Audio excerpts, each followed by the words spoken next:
ثم جعلناك على شريعة من الأمر فاتبعها ولا تتبع أهواء الذين لا يعلمون. بسم الله الرحمن الرحيم. الحمد لله رب العالمين والصلاة والسلام على المبعوث رحمة للعالمين نبينا محمد وعلى آله وصحبه ومن tabi'ahum bi ihsanin ila yaumiddin, amma ba'd. Kaum muslimin dan muslimat, para pendengar dimanapun Anda berada, Assalamualaikum warahmatullahi wabarakatuh. Di hari yang kedua ini kita akan mengambil lentera-lentera petunjuk dan pedoman-pedoman agama masih terkait dengan keutamaan bulan Ramadan. Namun di ayat juga terdapat penjelasan beberapa hukum seputar puasa Ramadan. Masih di surah Al-Baqarah di ayat yang ke-184. Itu firman Allah Subhanahu wa taala, a'udzubillahi minasyaitonirrajim, ayyaman ma'dudat. Faman kana minkum maridan aw ala safar fa iddatum min ayyamin ukhra. Wa 'alal ladzina yutiqunahu fidyatun ta'amu miskin. Faman tatawwa'a khairan fa huwa khairul lah wa an tasumu khairul lakum in kuntum ta'lamun. Dikatakan di ayat ayyaman ma'dudat, hari-hari yang terbilang. Jadi setelah disinggung di ayat sebelumnya, ya ayyuhalladzina amanu kutiba alaikumus siyamu kama kutiba alal ladzina min qablikum. Wahai orang-orang yang beriman, telah diwajibkan atas kalian berpuasa sebagaimana telah diwajibkan atas orang-orang sebelum kalian. Puasa itu apa? Ayyaman ma'dudat, hari-hari yang sedikit. Jadi sebenarnya terdapat di dalamnya bentuk hiburan terhadap umat Islam, bahwa kewajiban puasa 1 bulan itu jangan dianggap banyak, tapi dia hari-hari sedikit, hal yang ringan, mudah untuk dikerjakan. Dan sekaligus di dalamnya terdapat penjelasan akan keutamaan, bahwa dia adalah hari-hari yang sedikit, terhitung, tetapi subhanallah, seorang diberi berbagai kemudahan, diberi berbagai keutamaan oleh Allah Subhanahu wa taala di dalamnya. Dan ini adalah salah satu dari sekian banyak keutamaan-keutamaan yang Allah Subhanahu wa taala telah jadikan menghiasi bulan Ramadan. Karena itu hendaknya kita bersyukur kepada Allah Subhanahu wa taala akan karunia dan nikmat yang besar ini. Beda antara orang yang mendapatkan peluang memasuki Ramadan tahun ini dengan orang yang tidak mendapatkannya. Dan itu akan menjadikan pertautan derajat yang sangat menyolok sekali, sangat jauh sekali. Karena itu kita bersyukur kepada Allah Subhanahu wa taala akan hal itu. Selain daripada puasa mengantar kepada manfaat takwa, puasa adalah salah satu rukun dari rukun Islam yang diagungkan dan dibesarkan. Puasa juga adalah keringanan, ibadah yang mudah dikerjakan, namun di dalamnya terdapat berbagai peninggian derajat dan berbagai kebaikan untuk seorang hamba. Juga puasa adalah penggugur dosa-dosa dan kesalahan. Karena itu ketika disebut di surah Al-Ahzab 10 pelaku amalan, salah satunya was-saimin was-saimat, laki-laki dan perempuan yang berpuasa. Di akhir ayat Allah berfirman, a'addallahu lahum maghfiratan wa ajran 'azima. Allah siapkan untuk mereka pengampunan dan pahala yang sangat besar. Karena itu telah datang di dalam hadits riwayat Muslim bahwa Ramadan hingga Ramadan itu adalah penggugur dosa-dosa antara keduanya. Penggugur dosa-dosa antara keduanya. Sebagaimana puasa juga adalah hal yang dengannya melipat gandakan pahala. Karena memang puasa ini mengandung seluruh makna kesabaran. Sabar itu kata para ulama ada 3. Sabar dalam menjalankan ketaatan, sabar dalam meninggalkan larangan, sabar dalam menerima ketentuan dan takdir Allah. Dan ini semuanya dilakukan oleh orang yang berpuasa.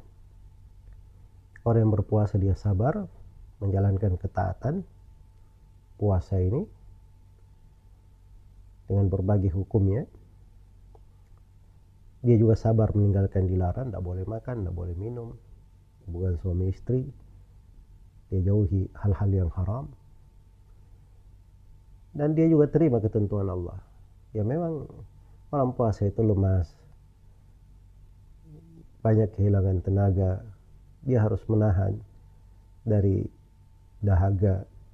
Dan itu dia terima ketentuan dan takdir Allah subhanahu wa ta'ala.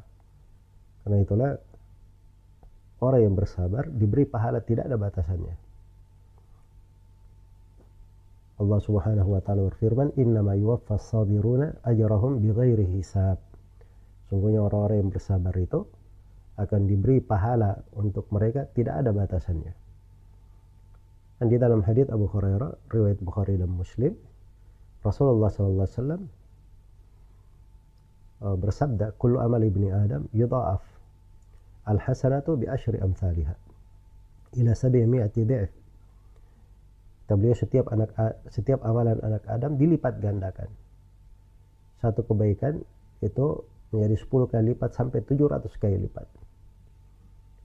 Qala Allah Ta'ala berfirman, illa shaum, kecuali puasa. Jadi amalan ketaatan begitu kaidahnya, dilipat gandakan.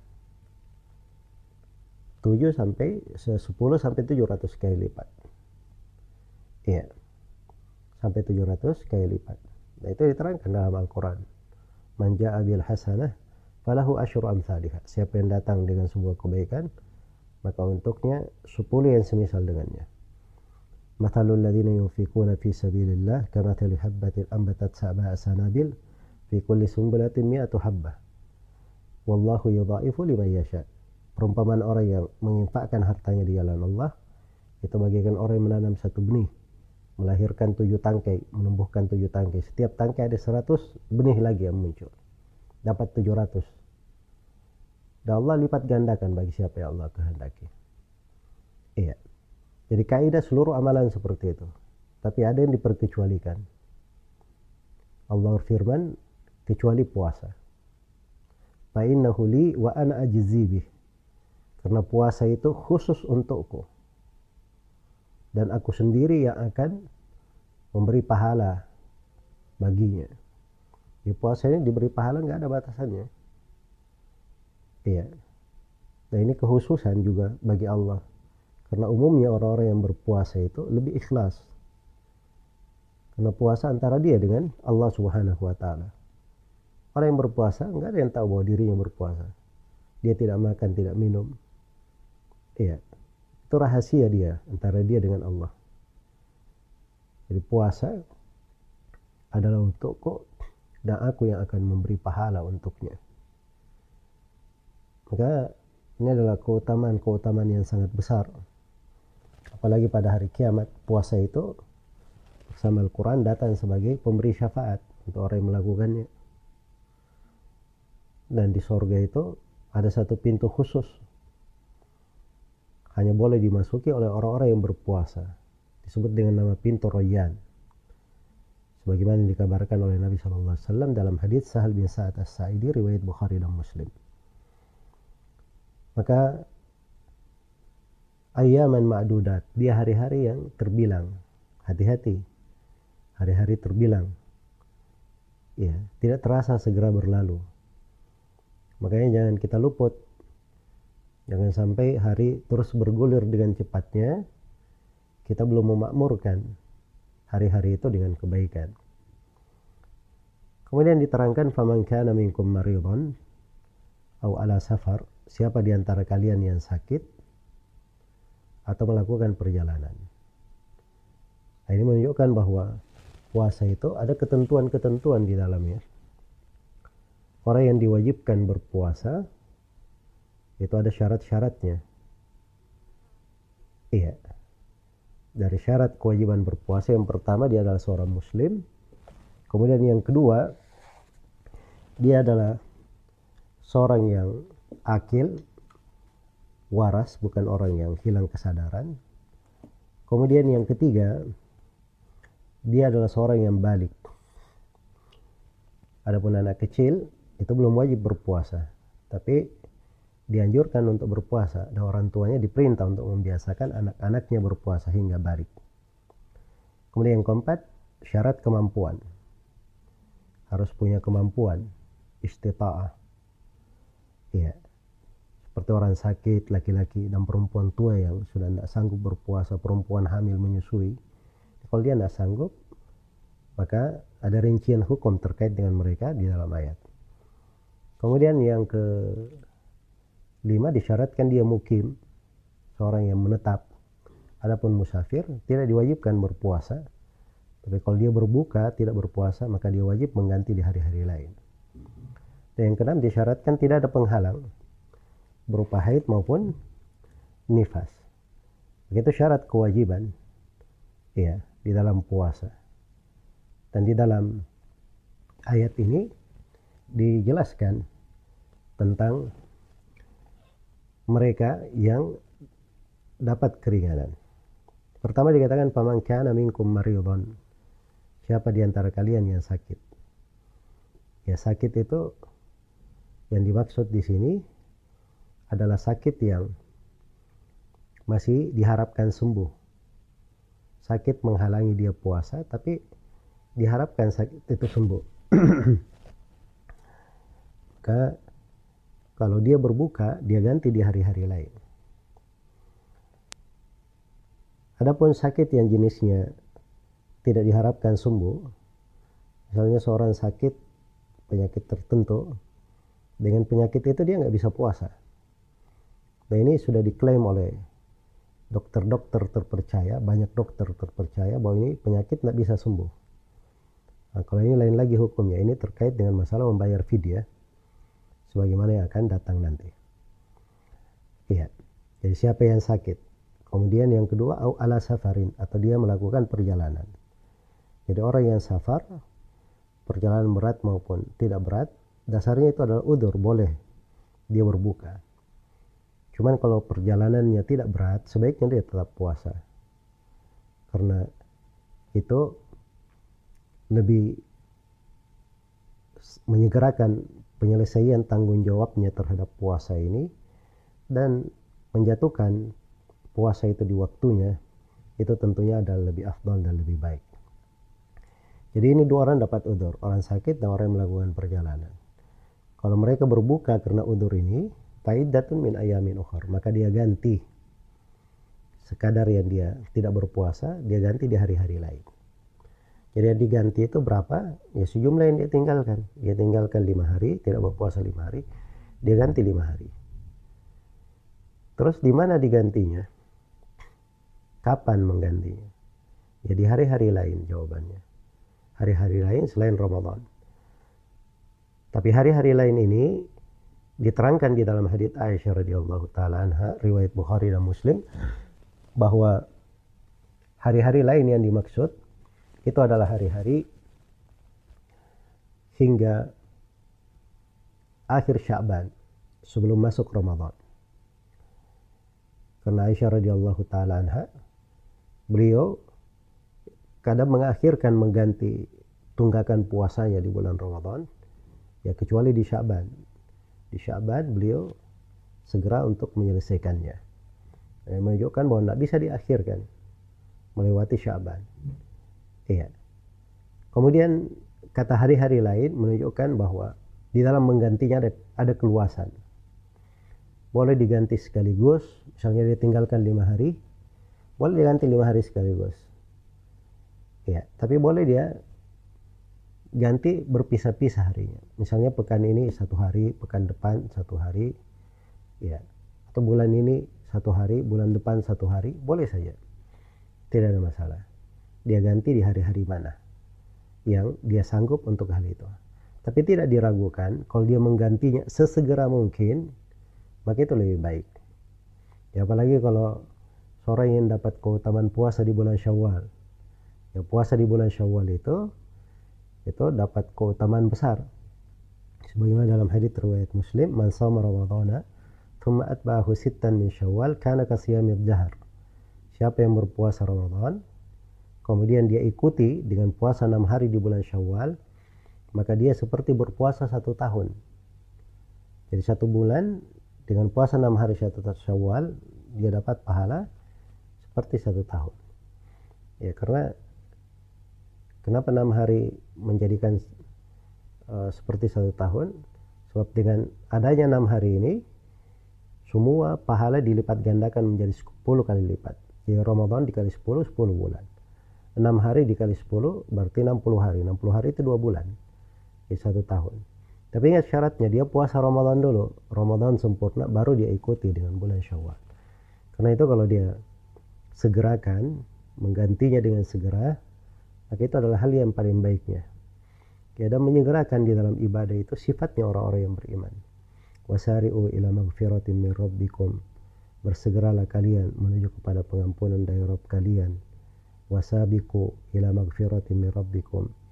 Dan ulaika alladziina yusari'una fil khairat wa hum laha sabiqun. Sifat orang yang beriman, mereka adalah orang yang bersegera dalam kebaikan dan mereka yang paling terdepan dalam hal itu. Dan sifatnya para nabi, innahum kanu yusari'una fil khairat wa yad'unana raghaban wa rahaba wa kanu lana khashi'in. Sungguhnya mereka orang-orang yang bersegera dalam kebaikan dan selalu berdoa kepada kami dengan penuh harapan dan penuh rasa takut. Dan mereka adalah orang-orang yang khusyuk dalam ibadah kepada kami. Sebagaimana ahlul kitab sebelum kita juga dipuji dengan sifat tersebut. Iya, dipuji dengan sifat tersebut. Ketika disebutkan sifat-sifat kebaikan mereka, salah satunya wa yasari'una fil khairat wa ulaika minas salihin. Mereka adalah orang-orang yang bersegera dalam kebaikan dan mereka itu adalah orang-orang yang salih. Jadi bersegera dalam kebaikan itu adalah hal yang bagus, hal yang indah. Kalau seorang lebih segera mengganti puasanya, maka itu lebih baik. Itu adalah hal yang lebih baik. Kemudian dikatakan di kelanjutan ayat, wa 'alal ladzina yutiqunahu fidyatun ta'amu miskin.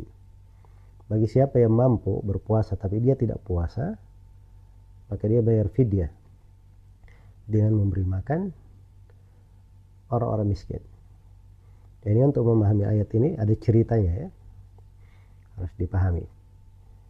Jadi fase kewajiban puasa itu terhadap umat Islam itu melalui beberapa tahapan. Tahapan yang pertama, ada kewajiban mereka berpuasa di bulan Asyura, tanggal 10 Asyura. Itu puasa wajibnya umat Islam sebelum diwajibkan puasa Ramadan. Kemudian yang kedua, puasa Ramadan diwajibkan.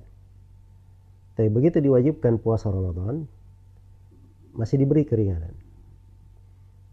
Ya, siapa yang mau puasa silahkan dia puasa. Siapa yang tidak puasa boleh, tapi dia bayar fidyah, memberi makan orang miskin. Ini yang disinggung di ayat di fase yang kedua ini. Jadi seorang misalnya dia sehat, bagus, tapi dia tidak mau berpuasa, boleh dia tidak berpuasa, tapi dia bayar fidyah. Ya. Namun hukum yang kedua, hukum pertama dan kedua ini sudah terhapus. Dan hukum yang terakhir adalah wajib berpuasa bagi siapa yang mampu. Ya. Karena itulah ayat ini itu sudah dikatakan oleh Ibnu Abbas terhapus hukumnya atau terkhususkan hukumnya. Ada sebagian hukum yang sudah terangkat ya, dan mana untuk ayat menjadi sempit. Maka ini hukum membayar fidyah bagi orang yang berbuka tidak berpuasa, ini hanya berlaku untuk beberapa orang saja.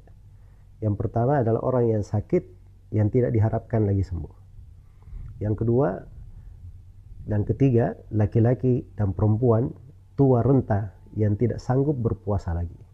Kemudian yang keempat, perempuan hamil Dan yang kelima, perempuan yang menyusui. Tapi perempuan hamil dan menyusui ini disyaratkan keduanya khawatir akan bayi yang dia susui atau bayi dia kandung, atau khawatir akan membahayakan mereka.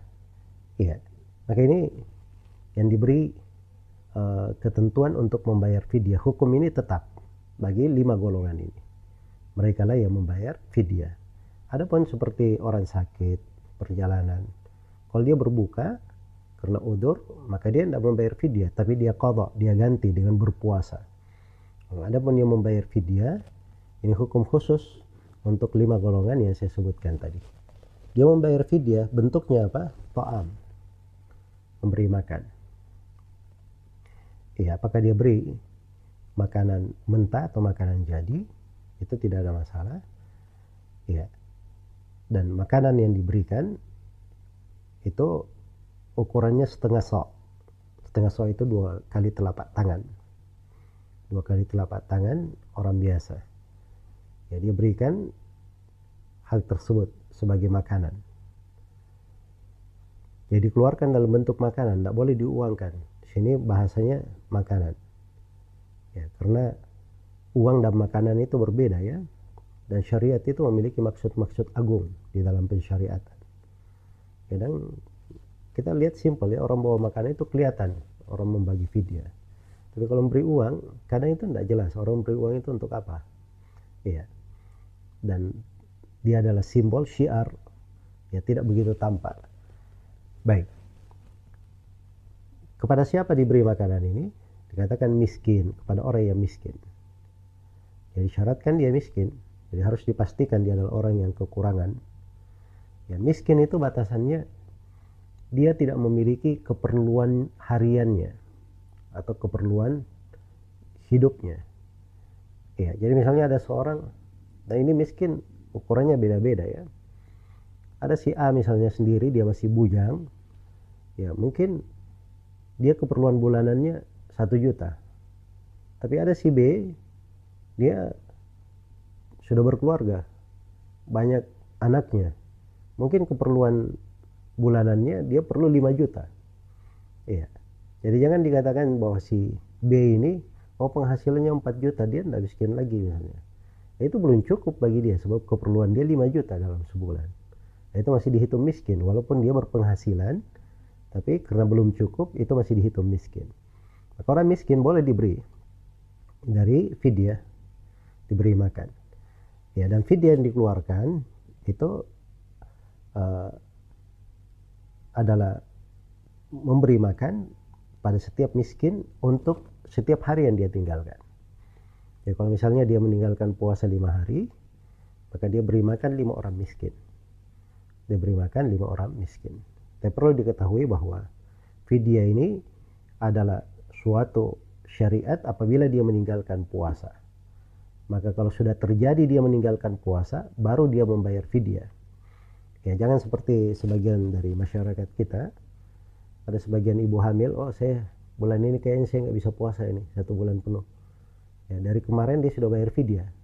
Padahal dia belum meninggalkan puasa. Ini tidak syah membayar fidyah, itu dihitung sedekah namanya. Nanti kalau selesai Ramadan baru dia bayar fidyah 30 hari sekaligus.